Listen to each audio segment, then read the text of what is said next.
आज के समय में कोई भी शिष्य बनना नहीं चाहता।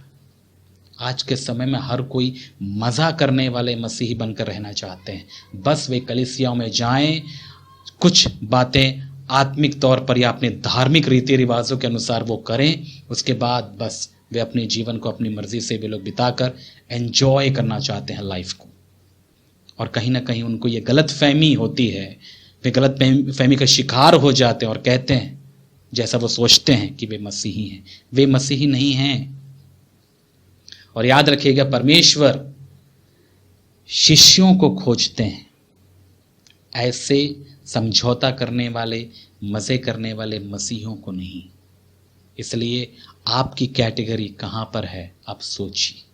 यदि आप मुझसे पूछें तो मैं आपसे यही कहना चाहूँगा, मुझे मात्र मसीही बनकर, यानी एक नॉमिनल क्रिश्चियन, नामधारी क्रिश्चियन बनकर जीने का मुझे कोई शौक़ नहीं है।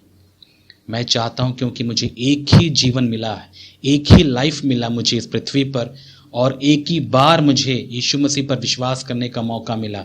मैं इसको खोना नहीं चाहता। मैं एक शिष्य बनकर इस संसार में जीना चाहता हूँ, जिसके लिए मुझे कुछ भी करना पड़े। और मैं समझ सकता हूँ कि ये जो मैं बात कह रहा हूँ ये आसान नहीं है, जिसके लिए मैं परमेश्वर पर डिपेंड या निर्भर होता हूँ कि प्रभु मुझे ऐसा करने की भी ताकत दे। समझ रहे मेरे प्यारे भाई और बहन? तो यही बात मैं आपको प्रोत्साहित करता हूँ कि आप शिष्य बनने पर जोर दीजिए, उस पर मन लगाइए। यदि आप शिष्य बनने की इच्छा रखते हैं तो मैं आपसे कह सकता हूँ कि पवित्र आत्मा आपकी बहुतायत से मदद करेंगे और आप सच में अपने उद्देश्य को इस पृथ्वी पर, जो परमेश्वर का उद्देश्य है, उसको आप पूरा कर पाएंगे। और बाद में आपको पछतावा नहीं होगा जब आप प्रभु का सामना करेंगे न्याय के दिन। और जैसे कि मैंने पहले भी आपको कहा है कि बहुत सारे लोग पछतावा करेंगे, पछताएंगे कि वो एक इस जीवन को कैसे संसार के मज़े लेते हुए बर्बाद कर दिए, नष्ट हो गए, जबकि वे इस जीवन का इस्तेमाल परमेश्वर की महिमा के लिए वे लोग कर सकते थे। आज आप देखिए, ये संसार के जो लोग हैं वे अपने जीवनों के साथ में क्या करते हैं। उनको बिल्कुल भी इस बात का एहसास नहीं होता कि ये जो उनका जीवन है उनको एक ही बार मिला है, और इस एक जीवन के द्वारा ही उनको ये निर्णय लेना है कि वे परमेश्वर के अनुसार अपने जीवन को बिताना चाहते हैं या अपने अनुसार, अपनी इच्छा के अनुसार।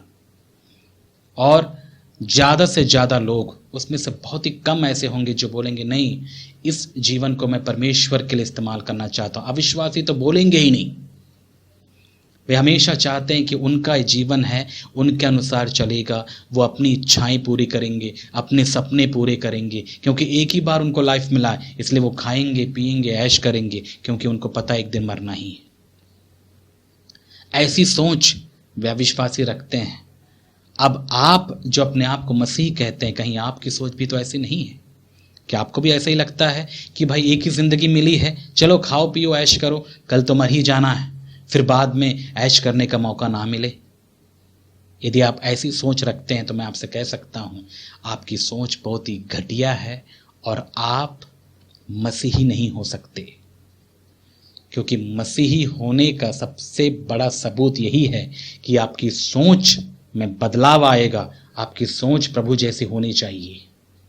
यीशु मसीह जब इस संसार में जिए, उनकी सोच कैसी थी? क्या उनकी भी ऐसी सोच थी जैसे मैं अभी आपको बताया?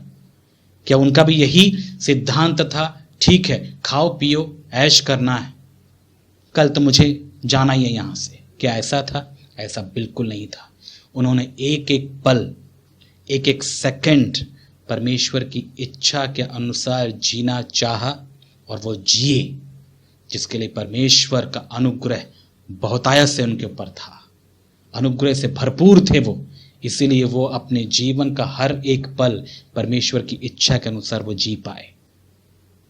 और यही बात हमको भी सीखना है मेरे प्यारे भाई और बहन प्रभु यीशु मसीह से, कि हम भी इस एक जीवन को परमेश्वर की इच्छा के अनुसार हम जी पाएं और परमेश्वर को महिमा दें। बाद में पछताना ये बहुत ही बड़ी दुख की बात होगी आपके लिए।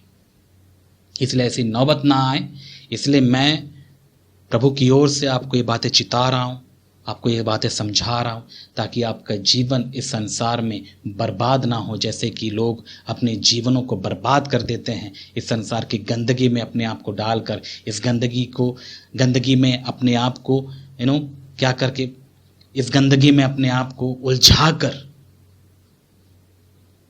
क्या ऐसे ही आप भी जीना चाहते हैं? सोचिए, गौर करिए। इसलिए जब कभी भी आप ऐसी चीज़ों को देखें, सुने, आप थोड़ा समझदारी से उन चीज़ों के बारे में परखिए, उनको सोचिए और सोचकर उनको परखिए और जानिए कि वहाँ परमेश्वर की इच्छा नहीं है। परमेश्वर क्या चाहते हैं कि हम इस एक जीवन को परमेश्वर की इच्छा अनुसार जिए।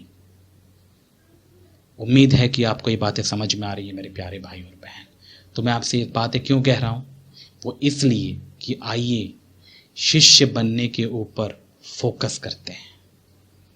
मात्र एक नामधारी मसीही होकर जीवन बिताने से अच्छा शिष्य होकर थोड़े समय का जीवन ही हम इस संसार में बिताएं, परंतु उस जीवन के द्वारा परमेश्वर की महिमा हो, ये हमारी इच्छा होनी चाहिए।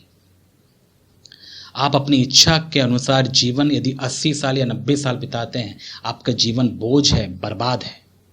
लेकिन आप थोड़ा समय ही बिताते हैं इस पृथ्वी पर, लेकिन परमेश्वर की इच्छा से एक शिष्य बनकर आप अपने जीवनों को जीते हैं, तो ये परमेश्वर के नज़र में ये बहुत ही महान कार्य है और परमेश्वर इसका प्रतिफल हमको देंगे भी। इसलिए आइए उन मूर्ख मसीहों के समान अपने आप को ना बनाएं जो इस संसार में जीने को मज़ा समझते हैं। वे अपनी इच्छा के अनुसार जीना चाहते हैं। कई मसीही हैं जो नामधारी मसीह हैं, केवल नाम के लिए वो चर्च में जाते हैं, नाम के लिए बाइबल पढ़ते हैं, नाम के लिए अपने आप को मसीही कहते हैं, लेकिन उनका स्वभाव शैतान जैसा ही है। उनमें कोई बदलाव आपको नहीं दिखेगा। शैतान जैसा मतलब अपनी इच्छा पूरी करने वाला। समझ में आ रहा है? जो अपनी इच्छाएं पूरी करता है वो शैतान है। जो परमेश्वर की इच्छा पूरी करता है वो मसीह यीशु है। और यदि हम कहते हैं कि मैं मसीही हूं, इसका मतलब मैं यही कह रहा हूं कि हाँ, मैं मसीही हूं जो प्रभु यीशु यानी जो परमात्मा यानी परमेश्वर की इच्छा पूरी करता है, जो अपनी इच्छा पूरी नहीं करता। इसलिए यीशु मसीह ने कहा, यदि तुम मेरे शिष्य होना चाहते हो तो क्या करो? अपना इनकार करो, अपनी इच्छा का इनकार करो, क्रूस उठाओ, ताकि अपनी इच्छाओं को, अपने सपनों को और अपने सारे संसारिक कामों को उस क्रूस पर आप ठोंक दो, और तब तुम मेरा अनुसरण कर पाओगे, तब तुम मेरे चेले कहलाओगे। ये है शिष्य होने का मतलब मेरे प्यारे भाई और बहन। आप इन बातों में गंभीर हैं या आप भी बस जीना चाहते हैं जैसे लोग जी रहे हैं? ये आपकी इच्छा है।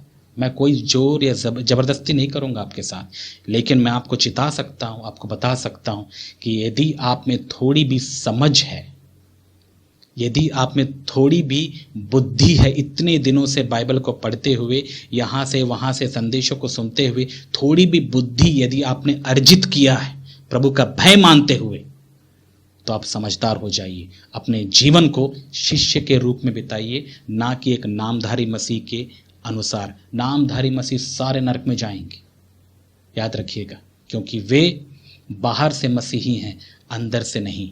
और परमेश्वर हमारे अंदर देखता है। मसीही वो है जो अंदर से है, जिसका परिवर्तन अंदर से हुआ, जो अपने पाप में अंदर मरा, जो पाप का गुलाम नहीं है, जो पाप पर जय पाता है, जो पाप में ही मजे ले रहा है। वो किस एंगल से आप उसको मसीह कहोगे? वो मसीह नहीं है, वो तो संसारिक व्यक्ति है, और संसारिक व्यक्ति शैतान के बराबर ही। और आपको लगता है कि वो स्वर्ग जाएगा या परमेश्वर के पास जाएगा अपनी मृत्यु के बाद? नहीं, वो दंडित होगा, प्रभु से दंडित करेगा, उसको ज्यादा दंडित किया जाएगा, क्योंकि वो वचन को जानकर, जानबूझकर इस संसार में पापी अवस्था से जीवन बिताया। अपने घमंड में कभी जब पवित्र आत्मा ने उनको बार बार चिताया, उनके बातों को, उनके पापों को दिखाया, वे लोग मानते नहीं। और मैंने कई ऐसे ढीठ मसीहों को देखा है जिनको आप ऐसे हैं, उनके हृदय, उनके अंदर आप तलवार भी डाल दो फिर भी नहीं टूटने वाले। इतने हार्ड होते हैं, वे लोग अपने ढीठपन में इतने कड़क होते हैं, वे लोग परमेश्वर के वचन को बिल्कुल भी सुनना नहीं चाहते, वे उसके अनुसार करने की इच्छा भी नहीं रखते, बस नाम के मसीही हैं। इसीलिए मेरे प्यारे भाई और बहन, मैं आपको अब एक भाई होने के नाते चिताता हूं कि आप ऐसी गलती नहीं करना।